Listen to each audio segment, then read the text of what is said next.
materi nongkrong mah kami langsung mah contohnya karena mengenal konkret buku dua menjiji ditilupkeun. Nah siswa teh orang paham mau gitu langsung mah karena pikirnya ke lapangan karena dan bangunan.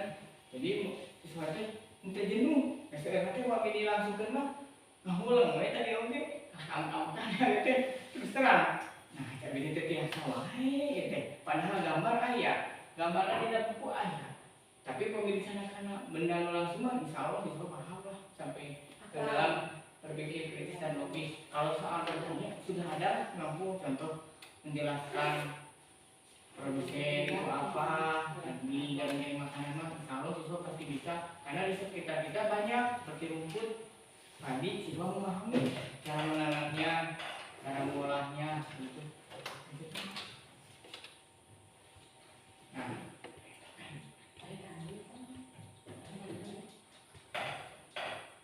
kreativitas individu yang mampu berpikir secara inovatif, fleksibel, original dalam mengolah ide atau informasi untuk menciptakan solusi yang unik dan bermanfaat. Nah, dalam kegiatan pembelajaran pasti ada siswa yang berani atau mengeluarkan pendapat. Kita harus memberikan stimulus yang baik. Contohnya, jangan mengatakan itu tidak baik. Ya, harus ucapan yang positif, walaupun itu kadang-kadang melenceng. Tapi kan minimal dia bisa mengeluarkan pendapat sendiri. Itu yang diharapkan oleh kita dalam pembelajaran bermakna dan mendalam. Mungkin itu yang saya sampaikan. Selanjutnya, di sini saya akan menjelaskan tentang kolaborasi. Kolaborasi di sini yaitu individu yang mampu bekerja sama secara aktif, secara efektif dengan orang lain, secara bergotong royong untuk mencapai tujuan bersama melalui pembagian peran dan tanggung jawab. Kolaborasi yang biasa kita lakukan itu di sekolah itu misalnya diskusi. Nah, diskusi itu kita biasanya membagi beberapa orang menjadi beberapa kelompok dalam satu kelas. Nah, dalam satu kelompok itu kita juga bisa membagi peran kepada anak. Misalnya kita mempelajari mengenai pecahan tadi, kita bisa menggunakan benda konkret dengan cara membuat bolu dari kertas. Jadi bolu itu bisa kita arsir. Jadi misalkan dua anak menggambar dan dua anak meneliti bolu ini mempunyai nilai pecahan berapa. Jadi semua anak berperan aktif dalam kolaborasi ini. Selanjutnya,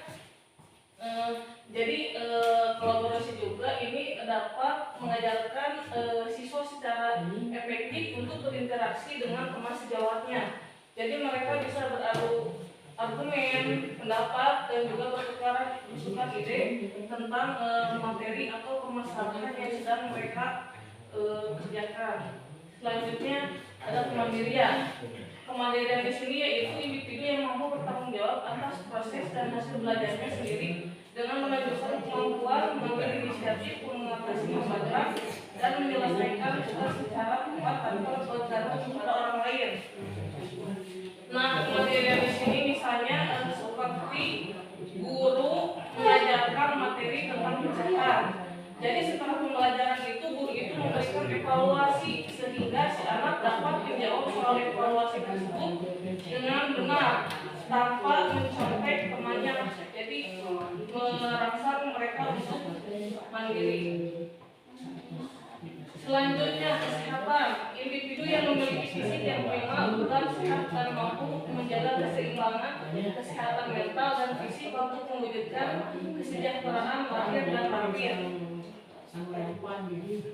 Jadi di sini kesehatan itu sangat penting dalam proses pembelajaran karena menunjukkan perhatian terhadap kesehatan tubuh dan pikiran serta menjaga keseimbangan antara keduanya untuk mencapai kesejahteraan yang optimal. Kesehatan yang baik mendukung proses pembelajaran lebih efektif dan membantu mengatasi kecemasan akademik dan sosial.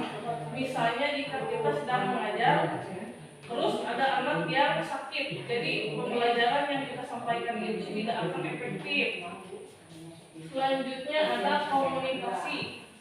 Komunikasi di sini adalah individu yang memiliki kemampuan komunikasi intrapribadi untuk melakukan refleksi dan antar pribadi untuk menyampaikan ide, gagasan, dan informasi baik secara lisan maupun tulisan serta berinteraksi secara aktif dan efektif dalam berbagai situasi.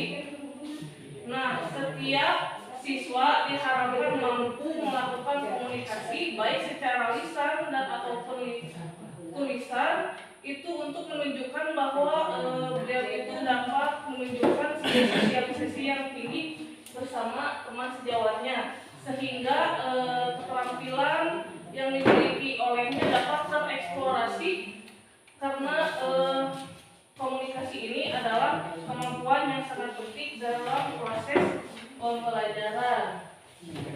Jadi dengan berkomunikasi ini siswa itu dapat menyampaikan ide, gagasan, serta informasi secara efektif. Kemudian siswa juga diharapkan memiliki kemampuan keterampilan berbicara, yaitu dengan cara dapat menyampaikan ide, dapat mengajukan pertanyaan. Berarti dari situ kita sudah bisa lihat bahwa siswa itu sudah memiliki keterampilan berbicara dengan cara dia menyampaikan ide dan menyampaikan gagasan serta bertanya.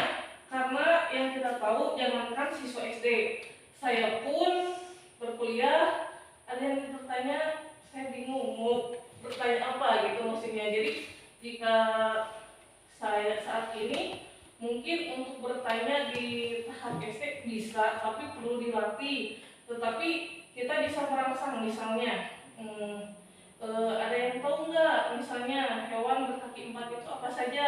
Misalnya ada anak yang menjawab ayam, kita itu tidak boleh menjudge, wah itu salah, tapi wah jawabannya sudah bagus tapi kurang tepat. Jadi misalnya jika kita seorang guru menjudge seorang anak, nanti anak itu untuk menjawab itu akan takut, akan merasa sieun salah deui ieu, kumaha. Tetapi jika respon kita sudah bagus tetapi kurang tepat, itu bahasanya lebih halus kasarnya. Mungkin itu saja yang dapat saya sampaikan bersama Pak Dani. Sekian atas penjelasannya. Mohon maaf apabila ada kesalahan. Assalamualaikum warahmatullahi wabarakatuh.